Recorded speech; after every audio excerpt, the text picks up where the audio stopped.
trouve la solution. Et nulle part ailleurs, vous voyez vous-même, dans cet esprit qui a disparu, toutes les organisations régionales, sous-régionales, multinationales ou nationales, africaines, échouent. Toujours. Les Africains ne peuvent pas s'entendre pour faire quelque chose de grand. J'en veux pour preuve l'Air Afrique que les Africains avaient créée. Certainement, les responsables donneront de bonnes raisons pour son échec. Depuis quelque temps, je n'entends plus siffler le train au Bénin, c'est-à-dire l'organisation commune Bénin-Niger. Tous les services que le colonisateur nous a légués ont été privatisés et les infrastructures sont là en train de pourrir. Si les statisticiens font l'inventaire des machines-outils que nous avons au Bénin pour travailler la terre, vous comprendrez ce que j'appelle malédiction. On ne peut rien gérer. Voyez combien de milliards va-t-on collecter forcément chez les pauvres citoyens pour repayer tout cela. On a beaucoup d'outils, mais on ne peut rien faire. On se plaint toujours que c'est avec la main, c'est ci, c'est ça, et rien ne marche, mais il y a du matériel. Parce que notre conseil est anéanti, on ne peut pas s'asseoir pour décider quelque chose de bon. Continuons au verset 4 d'Ésaïe 19. Je livrerai l'Égypte entre les mains d'un maître sévère. Un roi cruel dominera sur eux, dit le Seigneur l'Éternel des armées. Dieu a livré l'Égypte entre les mains d'un maître sévère. Un roi cruel dominera sur elle. C'est pourquoi les Blancs se sont réunis à Berlin pour partager l'Afrique afin de pouvoir la dominer sévèrement en rendant effectif ce que Dieu veut. L'histoire du colonialisme et celle de la traite négrière sont considérées comme faisant partie de la prophétie d'Ésaïe 700 ans avant Jésus-Christ. Si quelqu'un refuse d'être livré dans la main de ses maîtres, il est en train d'agir contre la volonté de Dieu. Vous allez remarquer que chaque fois que nous nous révoltons en esclavage, on est obligé de nous bastonner.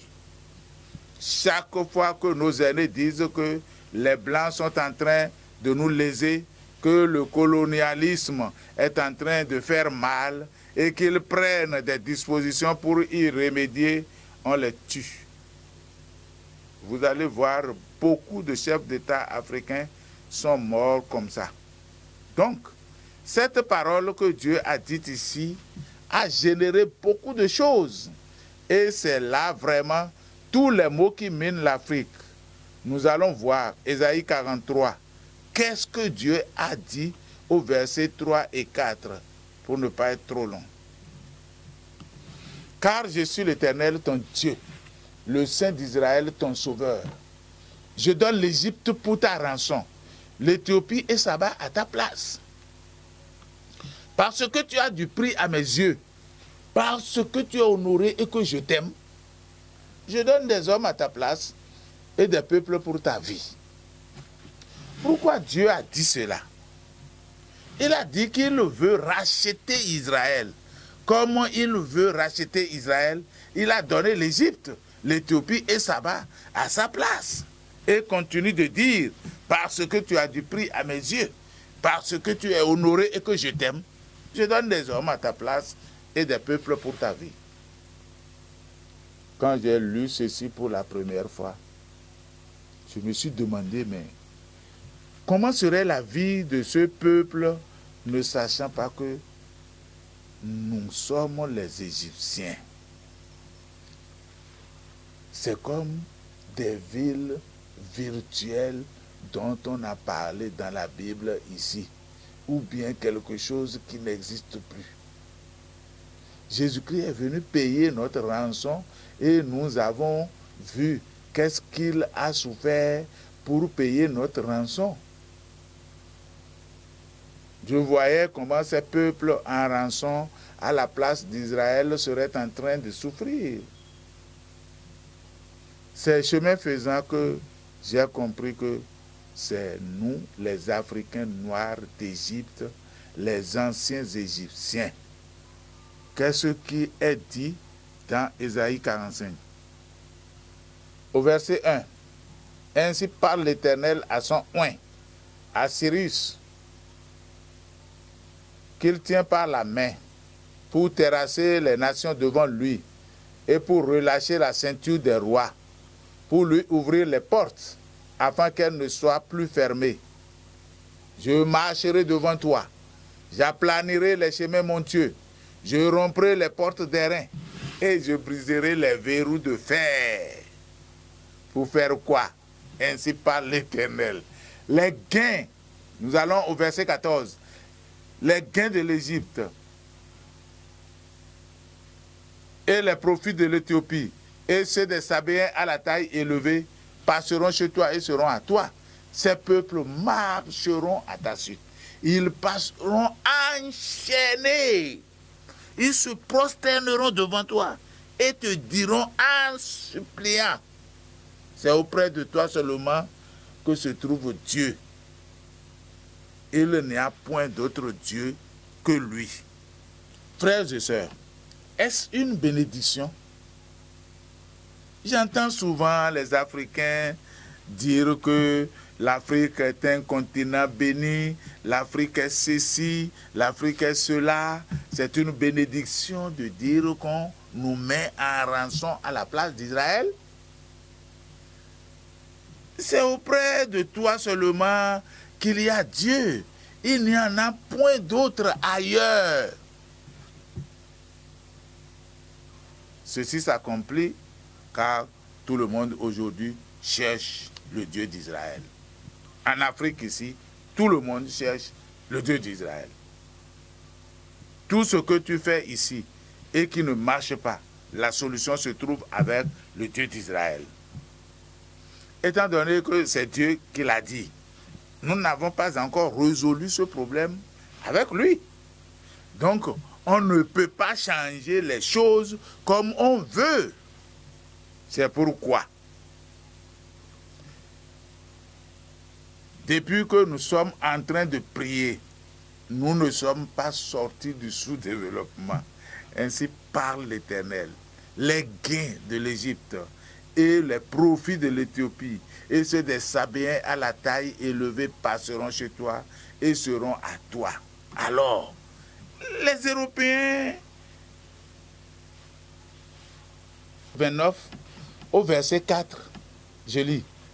Je mettrai une boucle à tes mâchoires, j'attacherai à tes écailles les poissons de tes fleuves, et je te tirerai du milieu de tes fleuves, avec tous les poissons qui s'y trouvent et qui sont attachés à tes écailles.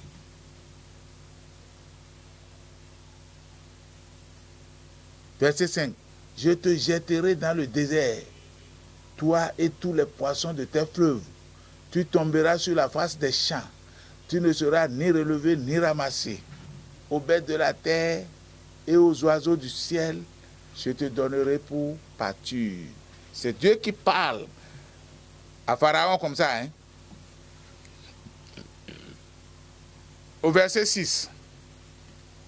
Et tous les habitants de l'Égypte sauront que je suis l'Éternel, parce qu'ils ont été un soutien de roseau pour la maison d'Israël.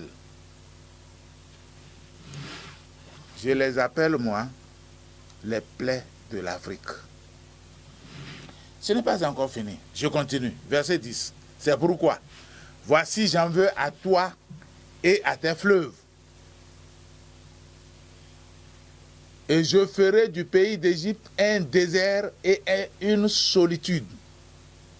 Je ferai du pays d'Égypte un désert et une solitude. Depuis Migdol jusqu'à Sienne et aux frontières de l'Éthiopie. Verset 19. C'est pourquoi, ainsi parle le Seigneur l'Éternel. Voici, je donne à Nebuchadnezzar, roi de Babylone, le pays d'Égypte. Il en emportera les richesses. Il en prendra les dépouilles. Il en pillera le butin. Ce sera un salaire pour son armée. Verset 20. Pour prix du service qu'il a fait contre Tyr, je lui donne le pays d'Égypte, car il a travaillé pour moi, dit le Seigneur l'Éternel. Dans ces conditions, si nous nous plaignons que les gens viennent piller nos richesses, l'impérialisme, le colonialisme, le néocolonialisme, nous nous insurgeons alors contre la volonté de Dieu, dans l'ignorance, parce que nous ne comprenons pas la prophétie du Créateur Dieu. Autrement dit, tant que nous n'aurons pas la connaissance, nous souffrirons toujours. La parole de Dieu déclare, mon peuple est détruit parce qu'il lui manque la connaissance. C'est pourquoi, au lieu que l'Afrique se développe, elle ne fait que régresser. Et nous ne le savons pas en faisant les intellectuels que le président Kérékou qualifie de tarés. Continuons dans Ézéchiel 30. Au verset 12, il est écrit, « Je mettrai les canaux à sec. Je livrerai le pays entre les mains des méchants. Je ravagerai le pays et ce qu'il renferme par la main des étrangers.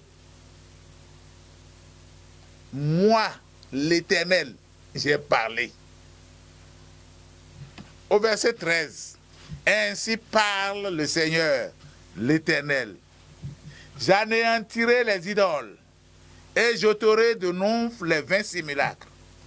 Il n'y aura plus de prince du pays d'Égypte. Et je répandrai la terreur dans le pays d'Égypte. » Continuez au verset 18. « À Tapanès, le jour s'obscurcira. Quand j'y briserai le joug de l'Égypte et que l'orgueil de sa force y prendra fin, un nuage couvrira Tapanès et ses filles iront en captivité. » Verset 19. « J'exercerai mes jugements sur l'Égypte et ils sauront que je suis l'Éternel. » Ces paroles sont-elles aussi des bénédictions? Nous n'avons pas compris la parole de Dieu. Dans Ézéchiel 13, au verset 13, Dieu a dit qu'il n'y aura même pas de prince en Égypte. Quand il y a match de football, l'équipe égyptienne qui est africaine n'a pas de joueur à la peau noire. C'est là où je vois encore la véracité de la parole de Dieu. Dans tout ce qu'ils font, que ce soit l'équipe masculine ou l'équipe féminine, je ne vois pas de noir dedans. Donc, c'est clair que ce que Dieu a dit s'accomplit. Ce qui est accompli, nous le constatons aujourd'hui. Et ce qui reste continuera de s'accomplir. Donc, voyons ce qui est écrit dans Ézéchiel 31, au verset 13. Il dit, sur ces débris, il est écrit, sur ces débris sont venus se poser tous les oiseaux du ciel, et toutes les bêtes des champs ont fait leur gîte parmi ces rameaux. C'est difficile à comprendre ces choses. C'est une parabole. Dieu a parlé en parabole. Sur ces débris sont venus se poser tous les oiseaux du ciel et toutes les bêtes des champs ont fait leur gîte parmi ces rameaux. C'est nous-mêmes aujourd'hui qui appelons ceux qui ont de l'argent les bailleurs de fonds, venez ici, venez ici. C'est ça que Dieu dit sur ces débris. Sont venus se poser tous les oiseaux du ciel et toutes les bêtes des champs ont fait leur gîte parmi ces rameaux. Ces gens ne viennent pas pour nous développer, c'est au contraire pour nous exploiter. Il y a quelque chose qui fait tellement mal. Quand nous regardons aujourd'hui les GSM, ce que ça rapporte en économie, les statisticiens le savent, les gestionnaires de fonds le savent. Mais si un Africain crée, ça ne marche pas. Je déplore même qu'un Béninois a créé son GSM. Ici, ça n'a pas marché. C'est à cause de cette malédiction. Nous continuons dans Ézéchiel 31, au verset 18. À qui ressembles-tu ainsi en gloire et en grandeur parmi les arbres d'Éden? Tu seras précipité avec les arbres d'Éden dans les profondeurs de la terre. Tu seras couché au milieu des incirconcis, avec ceux qui ont péri par l'épée. Voilà Pharaon et toute sa multitude, dit le Seigneur l'Éternel. Pharaon et toute sa multitude. Si tu veux, tu peux te soustraire par la grâce de Dieu. Revenons maintenant à Ésaïe 19, au verset 5. Les eaux de la mer tariront. Le fleuve deviendra sec et aride. Les rivières seront infectes. Les canaux de l'Égypte seront bas et desséchés. Les joncs et les roseaux se flétriront. Il s'agit ici du Nil qui fournissait de l'eau pour arroser les riches berges de l'Égypte. Et cette parole suit les Africains partout en Afrique et partout dans le monde où ils sont en congrégation. Verset 7 d'Ésaïe 19. Ce ne sera que nudité le long du fleuve, à l'embouchure du fleuve. Tout ce qui aura été semé près du fleuve se desséchera, se réduira en poussière et périra. Désormais, vous voyez, non? Désormais maintenant, l'Égypte qui pendant 1000 ans environ nourrissait 80% de la population du monde en son temps, doit se contenter des aides du programme alimentaire mondial. Pam! Pour les pauvres affamés africains, il faut qu'ils importent de la nourriture malgré l'étendue de la richesse de la terre africaine. Et un peuple paysan qui devait être donc laboureur. Verset 8. Les pêcheurs gémiront. Tous ceux qui jettent la meçon dans le fleuve se lamenteront, et ceux qui étendent les filets sur les eaux seront désolés. Nous sommes en train de lire et de commenter le sort de l'Égypte dans Ésaïe 19. Donc la Bible me dit ici, les pêcheurs gémiront. À partir de là, ce sont les poissons congelés que nous sommes obligés d'importer jusqu'à nos jours. Et on s'inquiète aujourd'hui de parler de l'avancée du désert sans savoir ce que l'Éternel a dit.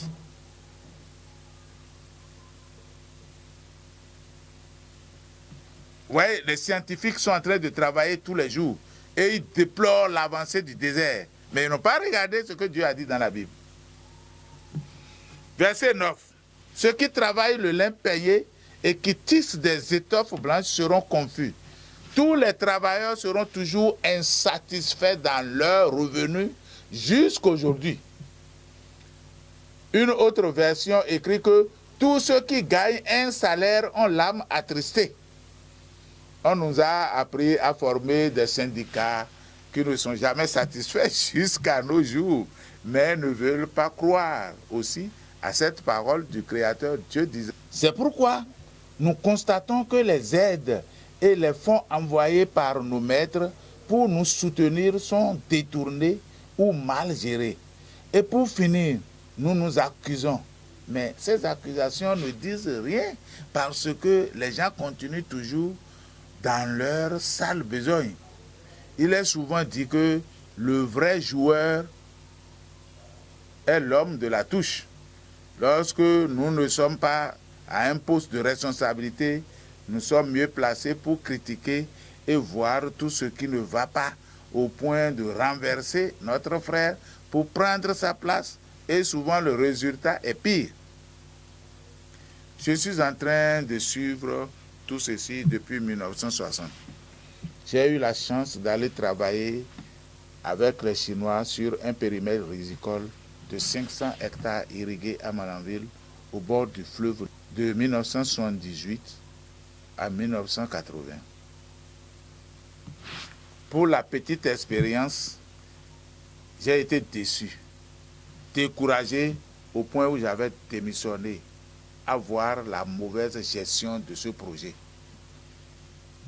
C'était la Société nationale d'irrigation et d'aménagement hydro-agricole qui n'existe plus aujourd'hui. C'était prévisible et je l'avais dit en son temps.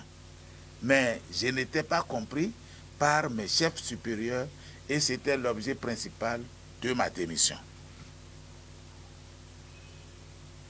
Quelques mois après mon départ, une partie de la société est partie au Carder et une partie aux eaux et forêts et le périmètre aménagé a été abandonné malgré les investissements qu'il y a eu. Nous ne sommes pas capables de gérer quoi que ce soit. Notre constitution donne plein pouvoir à quelqu'un qui est libre dans son exercice. Pourtant, les résultats ne sont pas satisfaisants, alors que les Blancs, nos colonisateurs, que nous imitons dans toutes choses, tous les tests sont copiés, collés ici pour servir de spectacle et pour nous battre. Ce sont eux que nous imitons. C'est leur constitution que nous avons gardée pour faire la nôtre. Mais pour nous, même si c'est conforme à celle des Blancs, ne peut rien faire. Nous ne pouvons pas les exécuter à bon escient. Et c'est pourquoi le pays ne peut pas avancer. Il y a la parole de Dieu qui est là et que nous n'avons pas compris. Mais Dieu a dit, mon peuple périt faute de connaissance. Et quand Jésus est venu, Jésus nous a dit, vous entendrez la vérité et elle vous affranchira. Dieu nous a donné la révélation maintenant pour ouvrir la porte, pour comprendre pourquoi nous n'avançons pas. Dieu nous a donné la révélation maintenant pour ouvrir la porte, pour comprendre pourquoi nous n'avançons pas. Avant moi, Dieu a déjà inspiré un artiste au Togo qui a fait l'image de l'homme noir sous la malédiction. Sa signature est Dekasa. Dieu l'a inspiré à faire l'image de l'homme noir assis inconfortablement avec les mains liées derrière. Que peux-tu faire quand tu as les mains liées?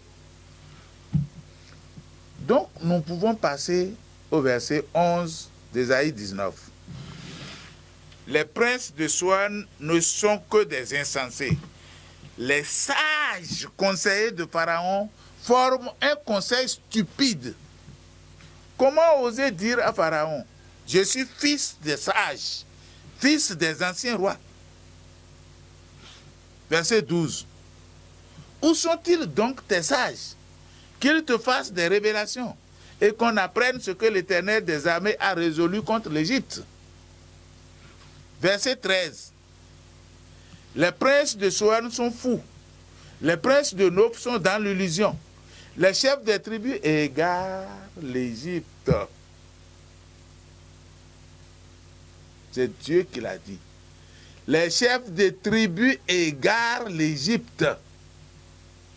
Voyez ce que nous endurons dans notre pays. Regardez tous ces qualificatifs, tous ces sorts qui sont jetés sur l'Afrique. Je répète que l'Afrique, c'est une émanation de l'Égypte. Quand il y a eu la guerre de destruction, Dieu a promis qu'il va disperser tous les Égyptiens pour aller former d'autres États. Aujourd'hui, les sages conseillers sont ceux de la Cour constitutionnelle. Les princes et les chefs des tribus sont les députés, représentants du peuple à l'Assemblée nationale. Dans ces conditions, à la lumière de la parole de Dieu, des versets 11 et 13 du livre d'Ésaïe 19, quel résultat peut-on espérer dans le cadre d'un développement? Où sont donc tes sages? Sous un angle, les sages peuvent être l'ensemble des hommes de Dieu, théologiens, docteurs, chercheurs, hommes avancés dans la foi et tous ceux qui prétendent que Dieu leur parle aujourd'hui, mais qui ne sont pas en mesure d'annoncer ce que Dieu a réservé pour l'Afrique. La nouvelle naissance n'a pas permis de comprendre cela non plus. Ici, il est aisé de comprendre que les déclarations faites dans les versets 11 et 13 d'Ésaïe 19 sont confirmées, car hommes politiques, hommes de Dieu, tous conduisent les pays africains à la dérive. Réfléchissons. C'est le moment plus que jamais de saisir cette grâce qui se manifeste à travers cette révélation. Prenons-en conscience pour retrouver nos sens perdus. Verset 14 d'Ésaïe 19. L'Éternel a répandu au milieu d'elle un esprit de vertige pour qu'il fasse chanceler les Égyptiens dans tous leurs actes, comme un homme ivre chancelle en vomissant. Verset 15. Et l'Égypte sera hors d'état de faire ce que font la tête et la queue, et la branche de palmier et le roseau. Verset 16. En ce jour, l'Égypte sera comme des femmes. Elle tremblera et aura peur en voyant s'agiter la main de l'Éternel des armées quand il la lèvera contre elle. Verset 17. Et le pays de Juda sera pour l'Égypte un objet de froid. Dès qu'on lui en parlera, elle sera dans l'épouvante à cause de la résolution prise contre elle par l'Éternel des armées. Dans un pays où tout le monde est ivre, si on veut prendre des sujets, où est-ce qu'on ira les chercher? Dans ces versets, nous voyons des mots comme vertige, chancelle, ivre, vomir, tête et queue. Un ivre est un homme qui a pris de la boisson alcoolisée de façon exagérée. Dans cet état d'ivresse, sa tête commence par tourner, ses yeux perdent de stabilité, ce qui se traduit par un vertige. Il lui est difficile de garder l'équilibre, ainsi tout son corps est atteint et son estomac doit rejeter le surplus, ce qui fait qu'il vomit et devient faible. Que peut faire un peuple dans cet état? Inconscience, déséquilibre mental et physique, manque de visibilité. Voilà ce que dit la parole de Dieu à l'Africain. Le monde serait à l'envers si la tête n'est plus en mesure de jouer son rôle. De même que la queue. Et Dieu a répandu un esprit de vertige pour que les Égyptiens chancellent comme un ivre qui vomit. C'est pourquoi rien n'est organisé en Afrique. Quand nos maîtres viennent travailler avec nous, nous les respectons parce que nous sommes faits pour les respecter et le travail marche. Mais dès qu'ils tournent le dos, le projet s'arrête dans la main du néocolon. Vous allez voir aussi, quand on finance un projet, on commence bien, tout le monde applaudit, la télévision et la radio font le reportage, mais ça finit là. Après quelques années, quand vous allez vous poser la question, il est fermé. Pourquoi? Il n'existe plus. Il est urgent que nous nous accordions pour former le bloc de peuple de Dieu d'Israël. Un bloc au-dessus de tout ce qui est créé comme force sur cette planète. Nous ne savions pas que nous avons la bénédiction. C'est pourquoi on allait en rang dispersé parce qu'il était écrit que nous devons nous bagarrer. Donc personne ne regarde personne. Mais à partir de maintenant, sachez une chose, tous ceux qui se disent serviteurs de Dieu, tous ceux qui se disent enseignants de la parole, qu'ils sachent que Dieu a promis bénir l'Afrique d'abord. La parole qui est arrivée maintenant, c'est elle qui doit nous affranchir de la malédiction. Le sacrifice qu'on devait faire, Jésus-Christ a fait cela à notre place. Il s'agit que nous connaissions la vérité et que cette vérité nous amène à la repentance.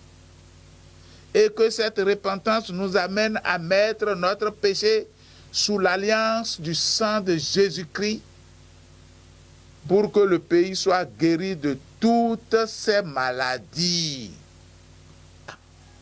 Dieu a promis que le Sauveur viendra pour nous sauver. Comme nous comprenons ceci maintenant, qu'est-ce qu'il reste à faire? Chers frères et sœurs, je le dis pour tout le monde entier. Ce qui nous reste à faire, nos frères assyriens, israéliens, africains, c'est de nous accorder, nous les trois, pour faire une coopération de vérité après l'affranchissement. Il faudra d'abord que nous ayons la repentance pour comprendre ce que je suis en train de dire ici. Nous allons amorcer notre coopération pour que la bénédiction de Dieu arrive. Il m'arrive de penser que, comme c'est l'Afrique qui sera première à être bénie, il est possible que dans les autres pays où il y a des difficultés, c'est nous, les Noirs africains, que le Créateur veut utiliser pour les soigner. C'est nous qui allons leur amener la paix de Jésus-Christ. Il faudra alors que nous marchions selon les préceptes de Dieu. Donc, il faut que les institutions de coopération nous aident à ce que nous prenions contact pour amorcer la coopération selon le plan du Créateur, le Dieu d'Israël, entre nous les trois. Il y a quelque chose que je veux dire encore, nous les Africains. Évidemment, comme nous sommes dans un esprit de vertige, nous aimons beaucoup parler des autres. Voyez là maintenant, il y a 3 pays qui sont dans le plan de Dieu, qui sont dans la bénédiction de Dieu. Mais nous laissons de côté ce qui nous appartient, nous le laissons de côté et nous nous occupons de ce qui concerne tous les autres pays. Et quand nous regardons dans la Bible, nous ne savons pas que la Bible est écrite pour les Israéliens. Premièrement, nous sommes enfants de Dieu par alliance. Il faut que nous soyons un enfant de Dieu par alliance de Jésus-Christ, avant que ce qui est écrit dans la Bible nous concerne. D'autres parlent pour dire que Dieu a dit qu'il ne punit plus le péché des pères sur les enfants. Ça, c'est aux enfants de Dieu. C'est quand nous, les païens, on aura le pouvoir d'être enfants de Dieu dans la nouvelle naissance en Jésus-Christ, que cette parole sera pour nous. De notre position aujourd'hui, Dieu ne s'occupe pas de nous que partiellement. Ce qui est dit dans le Nouveau Testament nous sert de leçon sur notre chemin d'Exode. Les gens avant nous n'avaient pas la Bible, et c'est pourquoi beaucoup ont péché et ont péri dans le désert. Nous, aujourd'hui, avons des leçons. On a la Bible avec nous. On est impardonnable si on ne marche pas selon les préceptes de Dieu. Quittons l'esprit d'ivresse. Revenons dans la Bible. Identifions-nous là-dedans et voyons ce que nous devons faire pour que nous appartenions effectivement à Dieu. Et que nous recevions notre bénédiction. Quand Jésus va revenir, moi je pense que les 3 pays cités ici vont régner avec notre Seigneur Jésus-Christ. Dans les autres parties du monde, ceux qui auront la repentance, selon le témoignage qu'ils voient de nous les Noirs, ce sont eux qui vont rentrer dans l'alliance du sang de Jésus-Christ. Dieu a parlé. Maintenant, on peut voir le verset 25. L'Éternel des armées les bénira en disant: béni soit l'Égypte, mon peuple, et la Syrie, œuvre de mes mains, et Israël, mon héritage. Gloire à Dieu. Le Créateur qualifie l'Égypte comme son peuple. Pourquoi voulons-nous nous attacher aujourd'hui aux manes de nos ancêtres? Les manes de nos ancêtres que le Créateur a anéanties et dans lesquelles il a mis la sorcellerie. Les adeptes ne le savent pas. Quand ils vont entendre cette révélation, ils vont faire leur constat. Depuis toujours, les chrétiens ne s'entendent pas avec les adeptes des manes de nos ancêtres. Et on ne sait pas que nous sommes maudits par un esprit de bagarre pour que nous nous bagarrions, frères contre frères, amis contre amis. C'est pour cela que chacun reste sur sa position qu'il ne comprend même pas. Non, mes frères, nous n'avons pas à nous bagarrer. Nos ancêtres utilisaient les mânes et je pense que cela leur rendait beaucoup de services en Égypte ancienne. Ceci les a amenés à dépasser tous les autres peuples.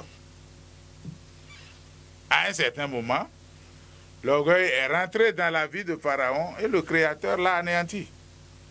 Il a anéanti le pouvoir de tous ses fétiches et vidé tout son pays, et je crois qu'il a mis la sorcellerie dans tous ses dieux pour que ce soit une arme pour s'entretuer sans procès. Tu peux tuer toute une famille. Il n'y a pas de loi. L'ivresse dans laquelle nous sommes plongés ne nous a pas permis de faire une loi. On ne peut pas étudier ce qui se passe au milieu de nous et établir des lois pour juger. Les Blancs aussi ne peuvent comprendre et élaborer des lois pour nous. Ce que nous attendions en vain. On a alors pris les lois des Blancs qui tuent avec des fusils, des manchettes, avec preuve. C'est ça que nous avons amené dans notre tribunal ici à défaut. Ça ne peut pas répondre à nos aspirations. Ce n'est pas de notre faute. Ce n'est pas de la faute de quelqu'un. C'est ce que nous ignorons et convoitons les autres peuples. Ils ne sont pas maudits comme le peuple africain. Ils sont simplement soumis au commandement de Genèse 3, verset 19. C'est à la sueur de ton visage que tu mangeras ton pain, jusqu'à ce que tu retournes dans la terre, d'où tu as été pris. Car tu es poussière et tu retourneras dans la poussière. Alors, nous disons que c'est à la base de notre culture que nous pouvons nous développer. Or, à la différence des autres, notre culture est spirituellement sapée par le péché. Dieu même a constaté nos prières par nos supplications et a ouvert la brèche pour que nous comprenions maintenant. C'est pourquoi cette révélation nous est donnée. Beaucoup pensent que la maladie de l'Afrique est incurable parce que les gens comme Kwame Nkrumah, Patrice Lumumba, Léopold Sédar Senghor, Nelson Mandela, Thomas Sankara, Kadhafi et autres, et beaucoup d'autres encore, ont tenté, essayé de remédier à ces problèmes et n'ont pas pu jusqu'ici parce qu'ils n'avaient pas cette révélation du Créateur. D'ailleurs, comment serions-nous exercés dans l'esprit de combat des uns contre les autres du verset 2 qui s'observe dans toutes les congrégations religieuses en Afrique noire aujourd'hui? Ou bien étant dans l'esprit de vertige, comme un ivrogne qui vomit, quelle prière pouvons-nous faire sans prendre conscience des enseignements de notre Seigneur Jésus-Christ? Donc, concluons qu'il y a eu ici, premièrement, la confusion de l'Égypte. Deuxièmement, la folie de ses princes. Troisièmement, l'appel de l'Égypte à la repentance. Quatrièmement, l'alliance de l'Égypte, la Syrie et Israël. Donc, pour nous en affranchir, il faut nécessairement des ressources humaines au premier rang. Mais comme nous sommes habitués aux financements extérieurs et que nous n'en avons pas encore depuis 12 ans que nous vulgarisons cette révélation, personne ne s'est manifesté comme si nous n'avons pas besoin de cette bénédiction.